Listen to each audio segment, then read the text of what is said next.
A Central Coast cowboy famous for his gentle approach to training horses is passing along methods to anyone willing to take the reins. His name is Monty Roberts, and as Tracy Lair shows us, his life is a lesson in how to lead with kindness. I'll be here come morning when there's light for me to see. You're a Mustango, American Mustang. Monty Roberts just celebrated his 89th birthday, and even with his walking sticks, he shows no signs of slowing down. You're so wild.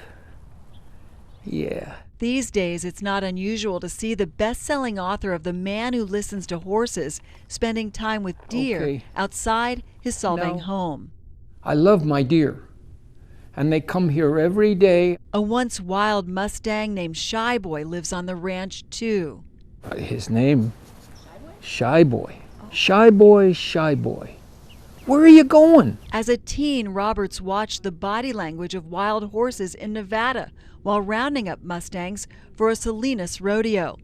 Since then, he has shown the world how horses like Shy Boy will join up and start wearing a saddle without someone breaking their spirit by using violence. And the use of force to demand from the horse is absolutely out of the question for me.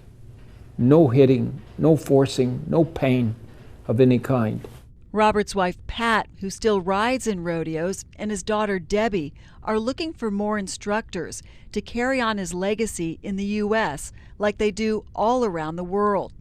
That's why they're inviting people to their Flag is Up farms in June for the annual symposium called The Movement. Horses don't need us. God grows their food around us, and so their motivation is pressure off, release of work, being trustworthy. And that's a completely different set of principles, and it's a wonderful thing to teach. The traditional way of dealing with a horse is to break a horse. Visitors will learn from the star of the new documentary, The Cowboy and the Queen. They became fast friends after he mistook Her Majesty for a groom. Did you have it against me that I was a groom? And I said, no, I don't have it against you at all. I love it. Roberts became an honorary member of the Royal Victorian Order.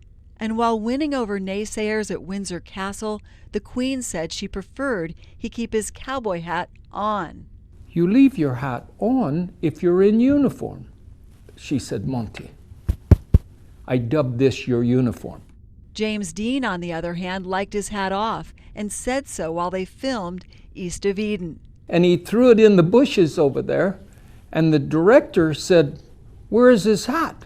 He started off as a stunt boy, so he saw some of the best actors and actresses that there were in the 30s, 40s, 50s. I mean, really, 40s was the heyday of movies made with cowboys and kids and dogs and a horse. The Cal Poly grad doesn't want to be called a whisperer, but rather a horse gentler. And rather than breaking horses, he has started countless champions in the ring and on the track.